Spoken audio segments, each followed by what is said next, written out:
मुसीबत ये बनी खड़ोती है कि लोगों को है कि रेट दिन ब दिन थले आते पैन तो उनकी वजह यह है कि लोगों ने कच्ची कटाई शुरू कर दी। अगर मुंजी की तैयारी पूरी करके जाते तो जी अच्छी स्टैंडर्ड की मुंजी अज भी उसका रेट 43-4400 रुपये। सो मेरी समझ ना रेट बेहतरीन है जी। इनके आखिए भी मर गए तो नहीं मर गए। सुपर दी सारिया वरायटियां अच्छियां हैं जी। उनके 1509 थोड़ी लोकल वरायटी उन्होंने ही प्रैफर करना चाहिए है। प्लाट भी 1509 का 1692 चोरी लाइन है, इंडियन लाइन है। 1847 पिछले 2 सालों लोगों को बहुत सारा पैसा इस सीड माफिया ने खिंचया है कि जी आ 1847 है 70 तो 75 देने ही तैयार है, 1692 जी 80 तो 85 देने ही तैयार है। नहीं, यह जी अपनी वरायटी 1509 अपनी जाती पाकिस्तानी वरायटी है, 90 दिन की फसल है और इनके अलहमदुलिल्लाह पोटेंशियल 70 मन प्लस है। अस्सलाम वालेकुम दोस्तों, अपना चैनल पीके यूट्यूब चैनल च खुश आमदीद। दोस्तों अज असी मौजूद हाँ जी ज़िला फैसलाबाद तहसील तांदलियां वाला। ये वीडियो जी स्पैशल मूंजी के उत्ते बनाई जा रही है। मूंजी तो कुछ अजकल जमींदार जी स्प्रेयां स्पूआं करके मूंजी जल्दी पकाने की कोशिश कर रहे हैं तो आंदे कि साडा रेट अच्छा मिल जाएगा। बाकी अगों रेट के हवाले भी गलबात करांगे। साडे नाल जी मौजूद ने अहमद सईद तूर साहब। इन्हां दी ज़बानी इन्हां नाल गलबात करते हैं कि आया कि कैसा अगों मूंजी का की सूरत हाल है। बाकी जो जमींदार स्प्रेवां करके मूंजी मार्केट च लैके आ रहे हैं उन्हों का की नुकसान है, की फायदा है, गलबात करते हैं जी। अस्सलाम वालेकुम जी। वालेकुम सलाम। तूर साहब की हाल जी? ठीक ठाक हो? अल्लाह का करम। अजकल तुम देखते हो कि वीडियो च काफ़ी जमींदार अजकल स्प्रेवां स्पूआं करके मूंजी पकाने की कोशिश कर रहे हैं जल्दी भी साडा अच्छा रेट मिल जाएगा। उन्होंने बारे तुहाडा की ख्याल, की कहना चाहोगे? भाई जान उन्होंने हाली जो समझ नहीं आई तो पता नहीं आनी कदों है। जिस तरह के पूरा अपना 3 महीने का टन्योर गुजर गया है, बेमौसमियां बारिशां, ज़्यादा बारिशां, सैलाबी सूरत हाल और उस तो बाद जो टुकड़े बच गए उत्थे फिर है रीसेंट जड़ियाँ बारिशां तेज़ आंधियां ज़ाला बारी, ये अल्लाह ताला की नाराज़गी है। सो सानू अल्लाह ताला की नाराज़गी दूर करनी चाहिए, ना कि अल्लाह ताला की नाराज़गी वधानी चाहिए। ये धोखाधड़ी है। ये मुंजी असी स्प्रे करके वक्ती आपदा फायदा लवन की खातिर आखिर इंसाना खानी है। सो मैं उन्होंने आना खुदारा की 100 रुपये रेट घट लग जासी, लेकिन ये इंसाना खानी तो लोग तो जानवरों भी इंज नहीं करते जोड़ा काम आप फद्दी खड़ोते हैं। जी चीज़ क्वालिटी वाली उनका रेट कभी भी नहीं डिगदा। असल मुसीबत ये बनी खड़ोती है कि लोगों को है कि रेट दिन ब दिन थले आते पैन तो उनकी वजह यह है कि लोगों ने कच्ची कटाई शुरू कर दी। अगर मुंजी की तैयारी पूरी करके जाते तो जी अच्छी स्टैंडर्ड की मुंजी अज भी उसका रेट 43-4400 रुपये। सो मेरी समझ ना रेट बेहतरीन है जी। इनके आखिए भी मर गए तो नहीं मर गए, झूठ है। 4000-4200-4300 रुपये तो अगर थोड़ी मुंजी और रब का दूसरा वड्डा एहसान यह है कि जिस तरह तुम वेख सकते हो मुंजी हाली 15 दिन लैने माशाअल्लाह बड़ी जानदार और बड़ी शानदार मुंजी है। मेरी समझ नाल ये 55 तो 65 मन के दरम्यान वाला प्लाट है तो इतों अल्लाह ताला बेहतरीन रोजी देसी आ कलाल दी। बाकी तूर साहब जी हूँ 4500-4600 मूंजी का रेट चल रहा है, मेरा नहीं ख्याल कि अगर फसल आती है तो रेट इस तो थले जाएगा। मेरा ख्याल है रेट हो जमींदार एवं गलत बयानी कर रहा, नाल गुनाहगार भी हो रहा, नाल जिन्हें खानी उन्होंने भी नुकसान हो रहा। ये फायदा सोचने की बजाय सगों नुकसान ही नज़र आ रहा है। वो इंज है ना जी वाला साहब भी जो अगले दाने वो तैयार हो जाते हैं तो पिछले दाने 4-5 हरे होंगे हैं। हाँ जी, उनकी वजह रेट डाउन लगता है। 100 रुपये का मार्केट जो लभ जाता अज तुम स्प्रे करो है लश ग्रीन फसल है, सुबह तुस आना है फसल सारी तैयार होनी कटाई वास्ते। अच्छा दस्ती मतलब 24 घंटे दे विच विच वो एक ग्रीनरी खत्म कर देंदी है।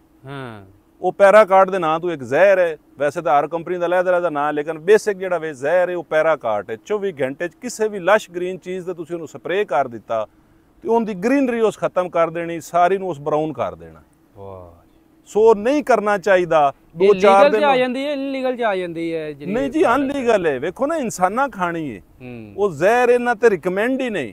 हाँ जी, सब तो बड़ी प्रॉब्लम है कि तुहाडे जाके जो यूरोप सैंपल होंदे ने, अगर तुहानूं याद होए तो पिछले साल भी तुहाडे इक्का दुक्का शिप जिहड़े आन उत्थे रुक गए आन चुके सैंपल होया उनके जिहड़े जहर वो नहीं उन्हां बैन कीते होए आन, असीं वो इस्तेमाल कीते, उस सैंपल चो आ गए जहर तो शिप उत्ते खड़े हो गए, उन्हें शिप लैन ही नहीं दिते।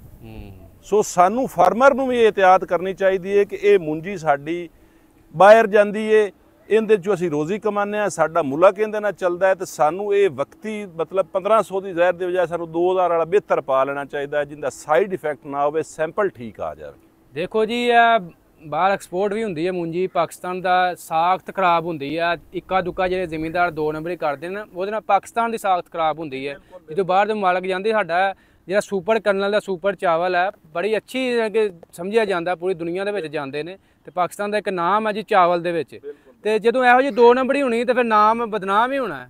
ਤੇ ਫਿਰ ਆਂਦੇ ਜੀ ਸਾਡੇ ਹੁਕਮਰਾਨ ਇੰਜ ਨਹੀਂ ਕਰਦੇ, ਨਾ ਫਿਰ ਆਪ ਖੁਦ ਬਦਨਾਮ ਹੋ ਰਿਹਾ ਹੈ। ਜੀ ਜੀ ਬਿਲਕੁਲ, ਇਹਦੇ ਚ ਕੋਈ ਹੁਕਮਰਾਨਾਂ ਤਾਂ ਹੁਣ ਸਾਨੂੰ ਇਹ ਸਿਖਾਇਆ ਕੋਈ ਨਹੀਂ ਵੀ ਤੁਸੀਂ ਪੈਰਾਕਾਟ ਲੈ ਆਓ ਤੇ ਫਸਲ ਵਾਲੀ 5 ਦਿਨ ਲੈਂਦੀ ਏ ਤੇ ਤੁਸੀਂ ਉਹਨੂੰ ਸਪਰੇਅ ਕਰਕੇ ਰੈਡੀ ਕਰ ਦਿਓ। ਇਹ ਹੁਕਮਰਾਨਾਂ ਤਾਂ ਸਾਨੂੰ ਨਹੀਂ ਆਖੇ, ਤੇ ਸਾਡੀ ਆਪਦੀ ਇਜਾਦ ਕਰਦਾ ਹੈ। ਲੇਕਿਨ ਇੱਕ ਗੱਲ ਜ਼ਰੂਰ ਜ਼ਿਹਨ 'ਚ ਰੱਖਣੀ ਚਾਹੀਦੀ ਕਿ ਅੱਲਾ ਦੇ ਹਾਂ ਪੇਸ਼ ਜਾ ਕੇ ਹੋਣਾ ਹੈ, ਹਿਸਾਬ ਕਿਤਾਬ ਦੇਣਾ ਹੈ। ਇਹ ਹਕੂਕੁल्ला ਹੀ ਅੱਲਾ ਨੇ ਛੱਡ ਦੇਣਾ, ਹਕੂਕੁਲ ਇਬਾਦ 'ਚ ਕਹਾਣੀ ਆ ਜਾਂਦੀ, ਧੋਖਾ ਦੇਈ ਇੱਕ ਦੂਜੇ ਨਾਲ ਜ਼ਬਾਨ ਦਾ ਵਾਧਾ ਘਾਟਾ। ਇਹ ਸਾਨੂੰ ਹਿਸਾਬ ਜਾ ਕੇ ਦੇਣੇ ਪਉਸਣ। ਵਕਤੀ 100-200 ਰੁਪਈਆ ਰੇਟ ਬਿਹਤਰ ਲਵਣ ਮਗਰ ਸਪਰੇਅ ਕਰਕੇ ਇਸ ਤੋਂ ਵੱਡਾ ਜ਼ੁਲਮ ਇਨਸਾਨੀਅਤ ਨਾਲ ਨਹੀਂ ਕੀਤਾ ਜਾ ਸਕਦਾ। ਤੇ ਖੁਦਾਰਾ ਜਿਹੜੇ ਦੋਸਤ ਇਹ ਕਰਦੇ ਪੈਣ, ਅੱਲਾ ਦਾ ਨਾਂ ਨੇ ਅਕਲ ਸਿੱਧਾ ਕਰੋ ਤੇ 100-200 ਰੁਪਏ ਮੁੰਜੀਆਂ ਜਿਨ੍ਹਾਂ ਦੀ ਲੋੜ ਗਈਆਂ ਉਹ ਵੀ ਤਾਂ ਬਰਦਾਸ਼ਤ ਕਰ ਗਏ ਨਾ। ਕਮ ਅਜ਼ ਕਮ ਇਨਸਾਨਾਂ ਨੂੰ ਜ਼ਹਿਰ ਨਾ ਖਵਾਓ। ਬਾਕੀ ਤੂਰ ਸਾਹਿਬ ਕੀ ਸੂਰਤ ਨਜ਼ਰ ਆ ਰਹੀ ਮੂੰਜੀ ਦੇ ਅੱਗੋਂ ਰੇਟ ਸ਼ੇਟ ਹਿਸਾਬ ਨਾਲ? ਕਿਹੜੀ ਵੈਰਾਈਟੀ ਲਾਈ ਤੁਸੀਂ ਯਾਰ? ਇਹ ਜੀ 1509 ਹੈ ਤੇ ਰੇਟ ਠੀਕ ਹੈ, ਮਤਲਬ ਬਾਰਿਸ਼ਾਂ ਤੋਂ ਪਹਿਲੇ 42-4300 ਰੁਪਇਆ ਰੇਟ ਆ ਜੀ ਜੀ। ਬਾਰਿਸ਼ਾਂ ਨਾਲ ਜਿਹੜੇ ਕੋ ਪੇੜ ਭਿੱਜ ਬੁੱਝ ਗਏ ਕੱਲ 3900 ਰੁਪਏ ਚ ਵੀ ਸੌਦੇ ਹੋਣ ਲੋਕਾਂ ਦੇ ਘਰੋਂ ਨੈਟ ਕਾਊਂਟਰ ਪੇਮੈਂਟ ਤੇ, ਮਤਲਬ ਇਧਰੋਂ ਤੁਸੀਂ ਵਜ਼ਨ ਕਰਨਾ, ਇਧਰੋਂ ਤੁਸੀਂ ਪੇਮੈਂਟ ਫੜ ਲੈਣੀ। ਤੇ ਮੇਰੀ ਸਮਝ ਨਾਲ 4000 ਰੁਪਏ ਤੇ ਤੁਹਾਡੀ ਮੁੰਜੀ ਵੇਚ ਜਾਵੇ। ਔਰ ਅੱਲਾ ਦਾ ਲੱਖ ਲੱਖ ਸ਼ੁਕਰ ਹੈ ਕਿ ਇਸ ਸਾਲ ਪੈਦਾਵਾਰ ਬਹੁਤ ਬਿਹਤਰ ਹੈ। ਮਤਲਬ 50 ਕਰਾਸ ਹੀ ਸੁਣਾਈ ਦਿੰਦੀ ਵੀ 50 ਤੋਂ ਥੱਲੇ ਲਫ਼ਜ਼ ਕੋਈ ਨਹੀਂ ਹਾਲੀ ਤੱਕ ਸੁਣਿਆ। 60 ਮਣ 65 ਮਣ 55 ਮਣ 58 ਮਣ ਉਸ ਹਿਸਾਬ ਨਾਲ ਅਲਹਮਦੁਲਿਲਾ ਬਿਹਤਰੀਨ ਰੋਜ਼ੀ ਹੈ। ਤੇ ਐਵੇਂ ਰੋਣਾ ਤਾਂ ਰੋਈ ਰੱਖੀਏ ਤੇ ਰੋਈ ਰੱਖੀਏ। ਦੇਖੋ ਜੀ ਜਿਹੜੇ ਦੇ ਬਚ ਗਏ ਨੇ ਅੱਲਾ ਖਾ ਗਏ ਸਲਾਬ ਤੋਂ ਮੂੰਜੀਆਂ ਬਚ ਗਈਆਂ, ਉਹਨਾਂ ਦੇ ਅੱਛਾ ਪੈਦਾਵਾਰ ਮਿਲ ਜੇਗੀ। ਬਾਕੀ ਨੁਕਸਾਨ ਵੀ ਕਾਫੀ ਇਲਾਕਿਆਂ ਦਾ ਹੋਇਆ ਵਾ, ਮੂੰਜੀਆਂ ਰੁੜ ਗਈਆਂ, ਕਈ ਫਸਲਾਂ ਬਰਬਾਦ ਹੋ ਗਈਆਂ ਜੀ। ਤੇ ਬਾਕੀ ਮੂੰਜੀ ਦੀ ਫਸਲ ਫਿਲਹਾਲ ਰੇਟ ਇਹ ਮੇਰਾ ਨਹੀਂ ਖਿਆਲ ਰੇਟ ਥੱਲੇ ਜਾਏਗਾ। ਬਾਕੀ ਜ਼ਿਮੀਂਦਾਰਾਂ ਨੂੰ ਇਹ 2 ਨੰਬਰੀ ਨਹੀਂ ਕਰਨੀ ਚਾਹੀਦੀ, ਥੋੜਾ ਦਿਨ ਵੇਟ ਕਰ ਲਓ। ਰੇਟ ਤੁਹਾਡਾ ਨਹੀਂ ਥੱਲੇ ਜਾਣ ਲੱਗਾ, ਰੇਟ ਇਨਸ਼ਾਅੱਲਾ ਇਹ ਤਾਂ ਬਿਹਤਰ ਰਹੇਗਾ ਜੋ ਸੀਜ਼ਨ 'ਚ ਚੱਲਣ ਡਿਆ।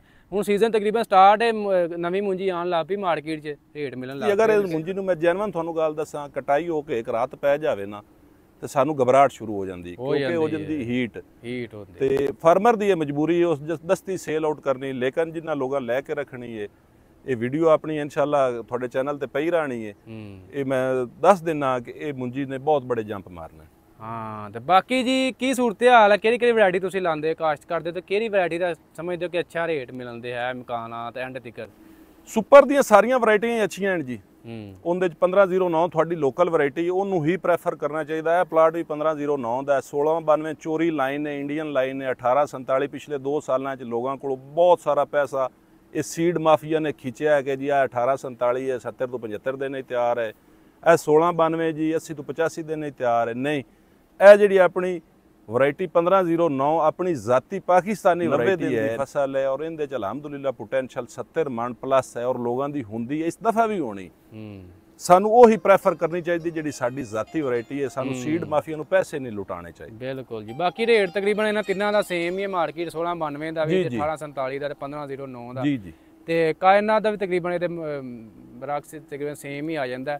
ਟਾਪ ਰੇਟ ਹੁੰਦਾ ਸੁਪਰ ਕਰਨਲ ਦਾ, ਬਾਸਮਤੀ ਦਾ, ਉਹ ਤਕਰੀਬਨ ਘੱਟ ਹੀ ਕਾਸ਼ਤ ਹੁੰਦੀ ਹੈ। ਸਿਆਲਕੋਟ ਨਾਰਵਲ ਜ਼ਿਲ੍ਹੇ ਵਾਲੇ ਹੁੰਦੀ ਹੈ ਜ਼ਿਆਦਾਤਰ, ਤੇ ਉਹਦਾ ਰੇਟ ਤਕਰੀਬਨ ਸਭ ਤੋਂ ਟਾਪ ਤੇ ਹੁੰਦਾ। ਲੇਕਿਨ ਪਿਛਲੇ ਸਾਲ ਤਕਰੀਬਨ ਉਹਦਾ ਵੀ ਇਹਨਾਂ ਦੇ ਬਰਾਬਰ ਹੀ ਰਿਹਾ। ਤੇ ਬਾਕੀ ਦੋਸਤੋ ਮੂੰਜੀ ਦਾ ਇਨਸ਼ਾਅੱਲਾ ਮੁਸਤਕਬਲ ਰੋਸ਼ਨ ਨਜ਼ਰ ਆ ਰਿਹਾ, ਜਿਨ੍ਹਾਂ ਦੀ ਮੂੰਜੀ ਬਚ ਗਈ ਹੈ ਤੇ ਅੱਛੇ ਦੀ ਉਮੀਦ ਰੱਖੋ। ਬਾਕੀ 2 ਨੰਬਰੀ ਨਹੀਂ ਕਰਨੀ। ਜ਼ਿਮੀਂਦਾਰ ਨੂੰ ਕਮ ਅਜ਼ ਕਮ ਇਸ ਕੰਮ ਵੱਲ ਨਹੀਂ ਆਉਣਾ ਚਾਹੀਦਾ। ਜਿਹੜੇ ਅਸੀਂ ਦੇਖੀ ਦਾ ਵੀਡੀਓ ਆ ਸੁਰਖੀ ਹੈ, ਹਲਦੀ ਜਿਵੇਂ ਕਟਾਈ ਹੋ ਰਹੀ ਨਾਲ ਜਿਵੇਂ ਹਲਦੀ ਨਹੀਂ ਫੈਲੀ, ਉਹ ਜੀ ਵਾਲਾ ਸਾਹਿਬ ਬਿਲਕੁਲ ਉਹ ਪੈਰਾਕਾਟ ਸਪਰੇਅ ਅਸੀਂ ਗ੍ਰਾਸ ਰੂਟ ਲੈਵਲ ਤੇ ਕੰਮ ਕਰ ਰਹੇ ਆ ਫੀਲਡ 'ਚ। ਪੈਰਾਕਾਟ ਕਿੰਨੇ ਲਸ਼ ਗ੍ਰੀਨ ਪਲਾਟ ਹੈ, ਇਹਦੇ ਤੁਸੀਂ ਕਰ ਦਿਓ ਸੁਬਾਹ ਕਟਾਈ ਵਾਸਤੇ ਤਿਆਰ ਹੈ।